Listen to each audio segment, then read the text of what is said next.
This, folks, is the whole reason why I reinvented this class over the summer. I wanted to be able to talk about health and well-being. I wanted there to be space for it. I wanted there to be time for it. I also wanted to thread positive psychology throughout the entire class. I wanted to be talking about positive psychology from day one, and that is what we've accomplished. Now, why is that important? Because everybody remembers their Psych 101 class. The funniest thing happened to me. I was actually traveling with 2 other colleagues from Boise State last summer, summer 2019. And we were sitting there and we were talking, and he's like, well, yeah, you know, it was a male and a female. They weren't a couple. They worked together. And he says to me, yeah, I had a psych, I took psych at Boise State, because he had also gone to U of I. And I was like, well, who's your professor? He's like, I don't remember who my professor was, but oh my God, she told me this story that blew my mind. And he proceeded to tell a story from my own life. I laughed so freaking hard. I was like, you can't remember who your professor is, but you remember every detail of that story. He's like, yeah, that thing freaked me out. I was like, I was your professor. And he was like, no way. It was, God, we laughed for hours. It was so funny. But you're going to forget me. You're going to forget me, but you're going to remember the science. The research shows us that time and time again, is that this is the most recognized, remembered class on campus. And the reason being is that this is the first time you're really given permission to think about yourself, not so much in a self-centered way, but in a reflective, building, growing way. And we're also exposing you to the science. So even if you took AP Psych 101, which a lot of people do, you get introduced to it. You know, a lot of people remember psychology because this is where you learn about human development. This is where you learn about the qualities of interactions, the qualities of who you are that are going to carry you forward and empower you to be successful.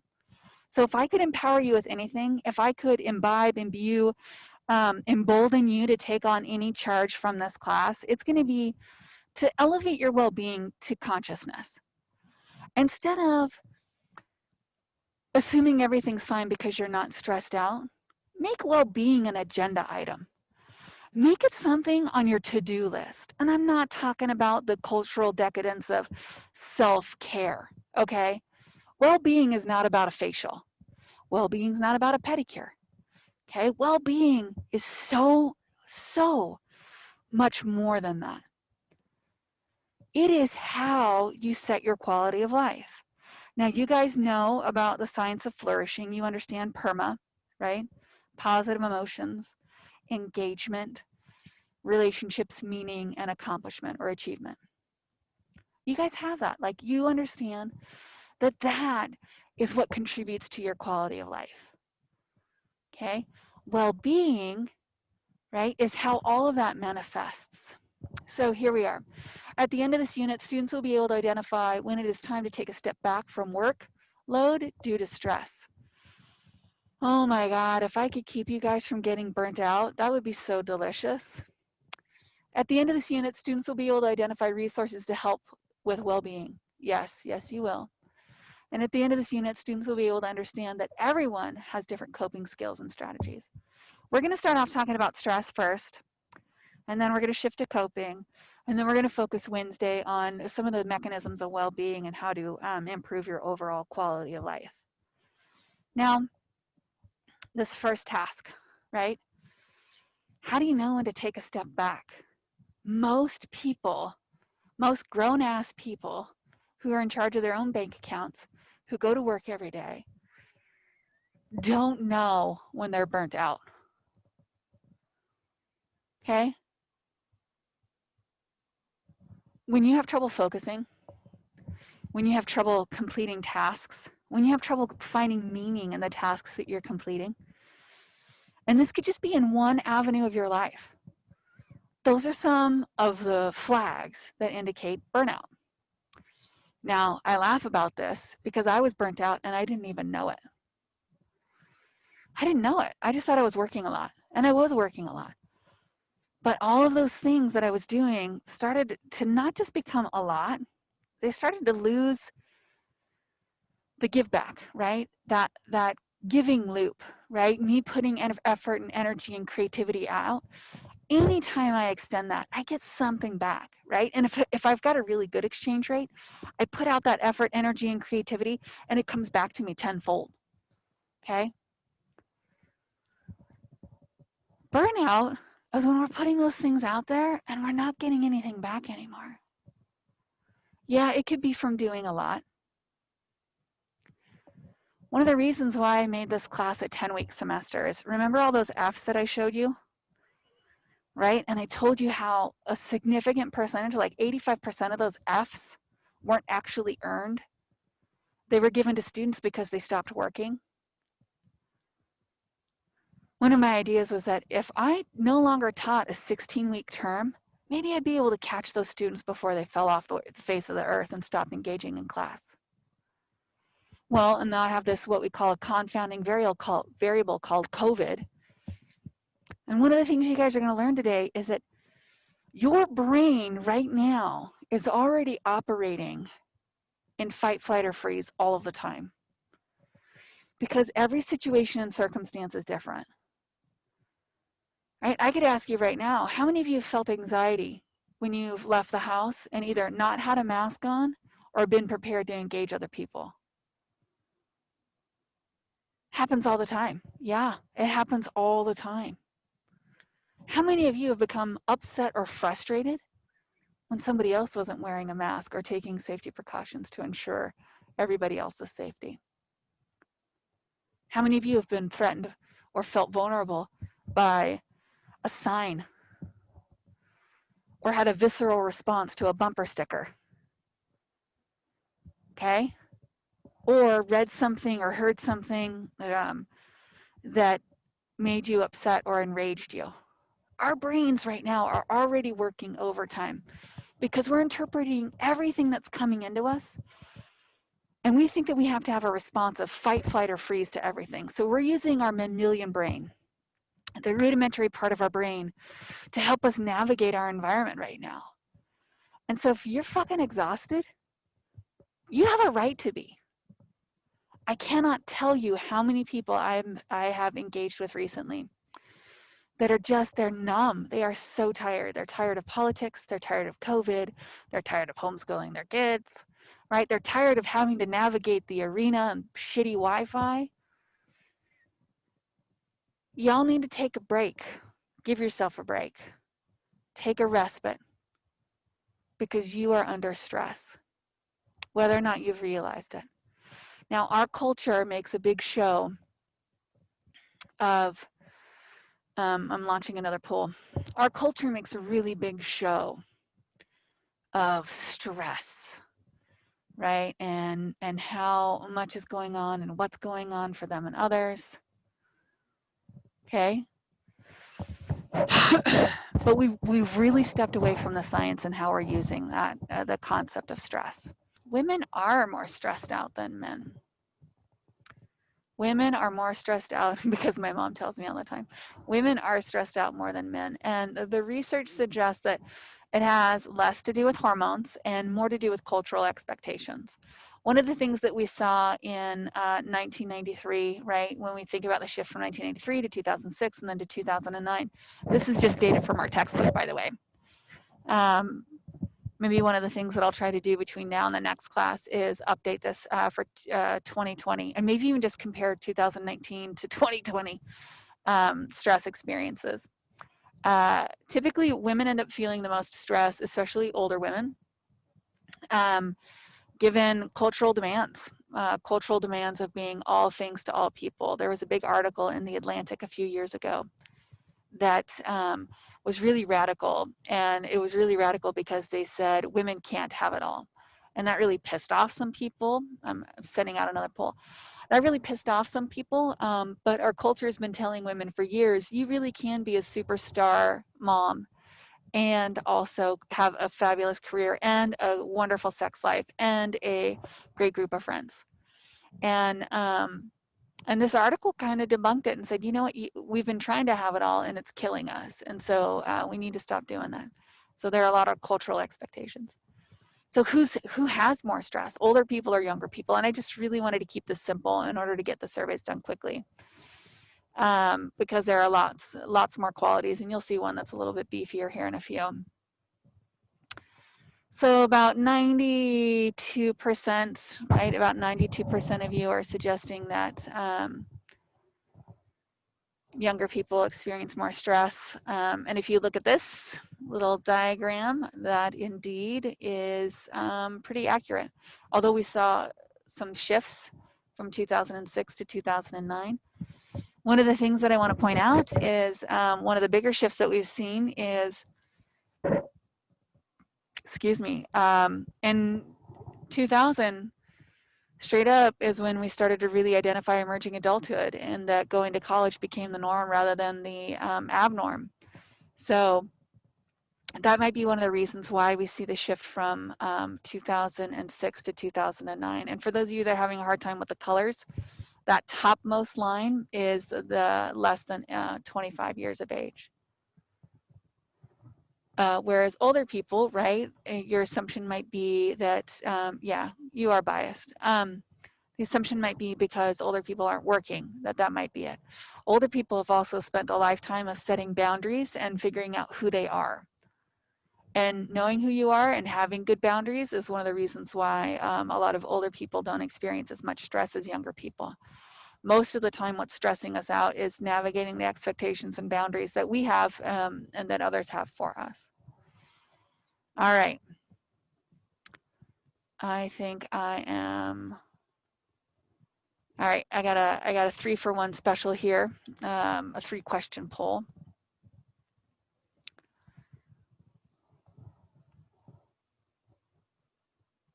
There we go. Results are coming in.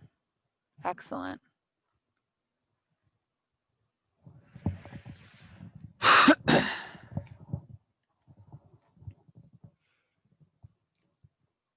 Now, if I had asked this question a year ago, I think that we would have different results.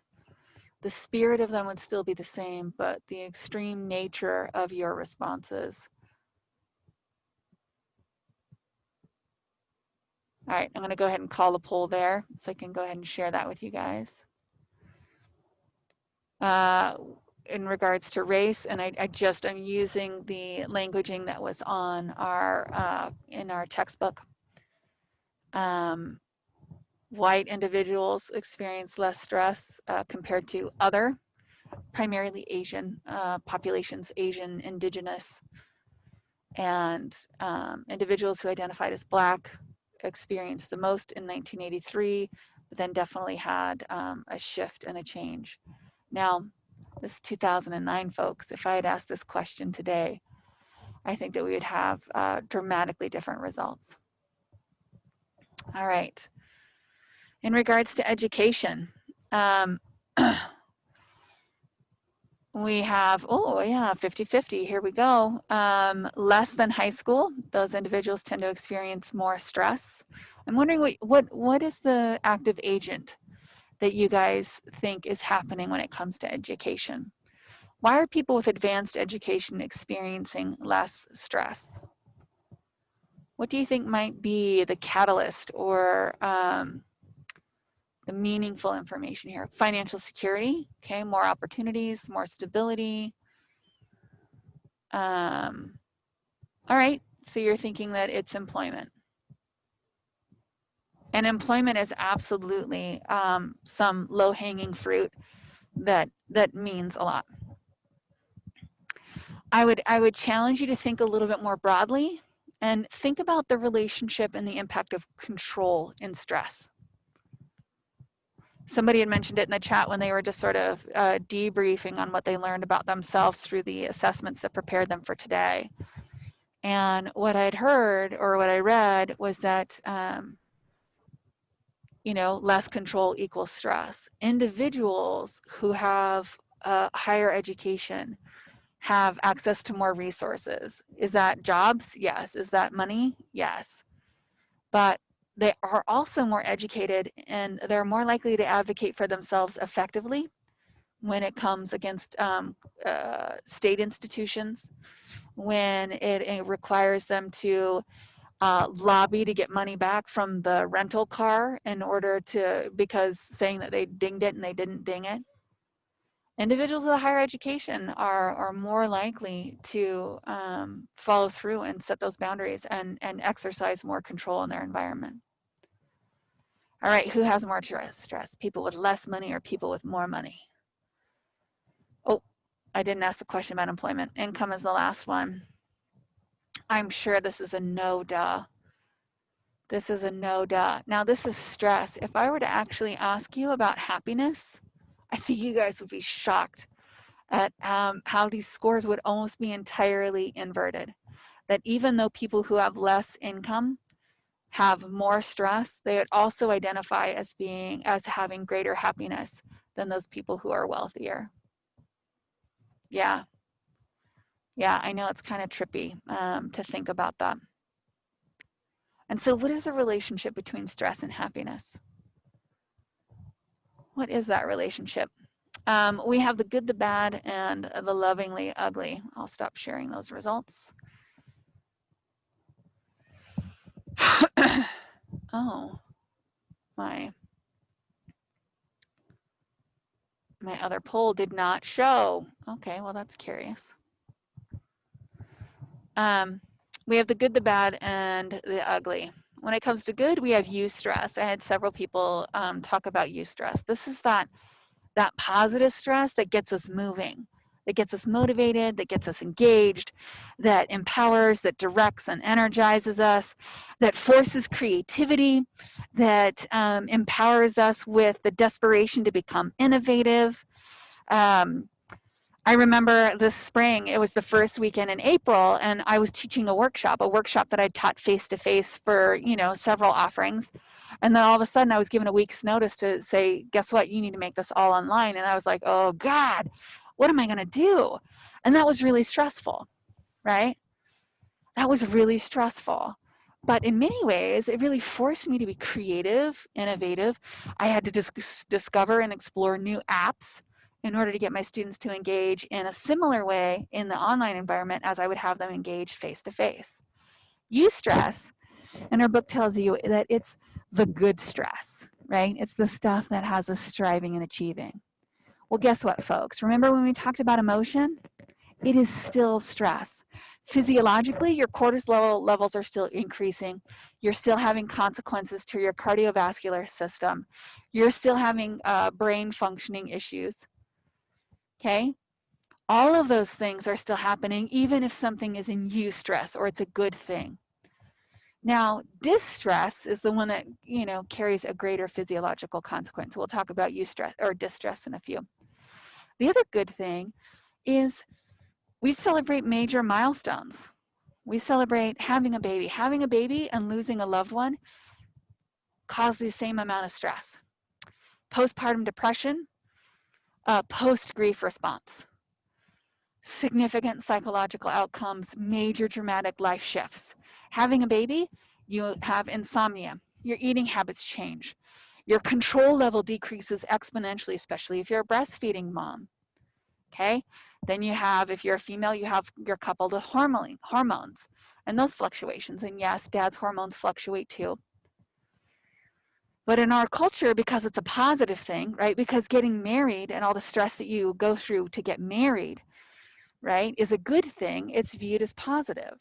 It's still stress. It still has consequences on your body. Now, because there is and I put it in quotes, but positive outcome at the end of it, you have a justification for it to say, oh, this is all worth it. This is worth it. I'm going to have the day of my dreams. So yes, going through all this stress to prepare a wedding is totally worth it. Yes, raising this baby, having this baby, staying home with this baby, getting up in the middle of the night, all of this is totally worth it. Now, what would happen if we took our bad stress and we put the same spin on it? What would happen cognitively if we had a growth mindset and we were able to reframe negative life events, right? Stereotypical stressful situations. And we were able to say, hey, you know what? Some good is going to come of this. I'm going to be a better person because of this experience. I'm going to try harder. I'm going to be more compassionate. I'm going to be more patient. What if We spent the same amount of resources reframing and utilizing negative stress as we already give permission for positive things in our lives. Just because this culture has a party to get me ready for a baby, guess what? This culture also has a party to prepare me for living a life without a loved one. It's called a funeral.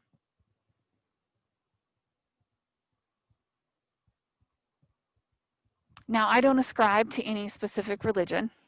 I do read, if I'm given the opportunity to read, I tend to read a lot more about Buddhism and Hinduism and Jainism than other things.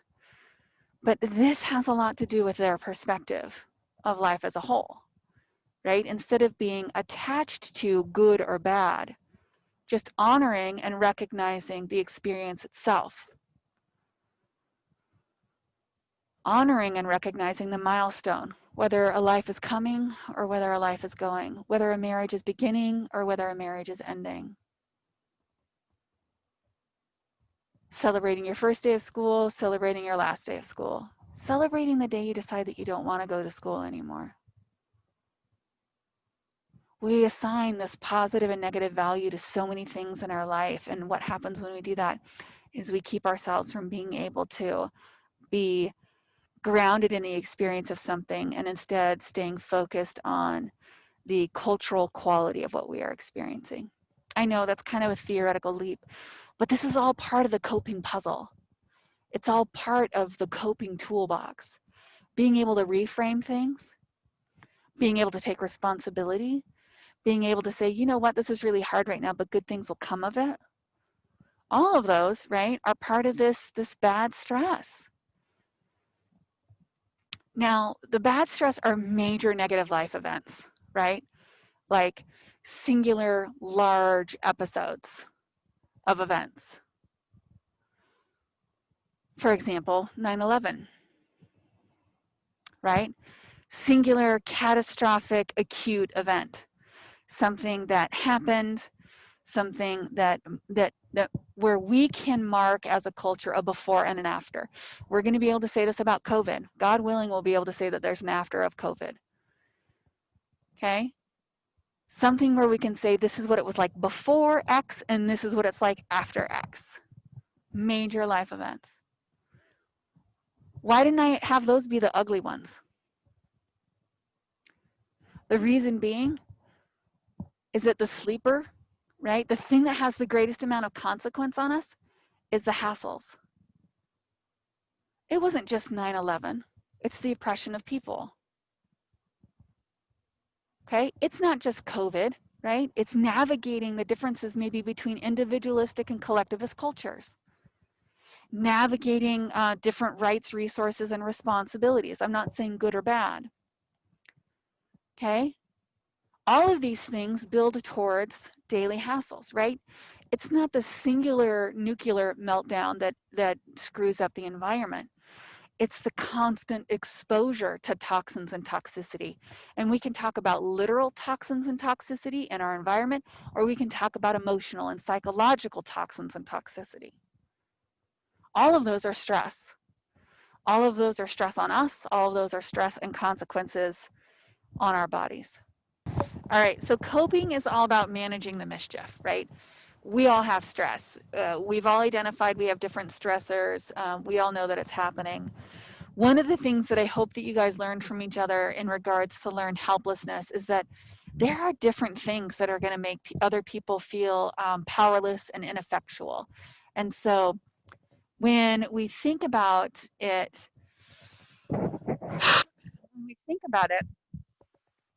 learned helplessness has a lot to do with perseverance and grit. And I know that that's a big, sexy word right now in the self-help world.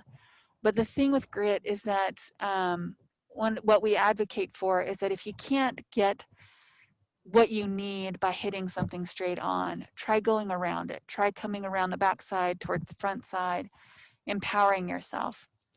Coping is all about managing the stress. We're going to have it, period. There's no way around it. We're absolutely going to be experiencing it. How are we going to manage it, period? Now, our book has so many wonderful suggestions. Talks about problem-focused and emotion-focused coping, right? That means that we're either addressing our feelings in response to the circumstance, or we're addressing the problem itself, right? How can I find a solution? The majority of individuals actually do both.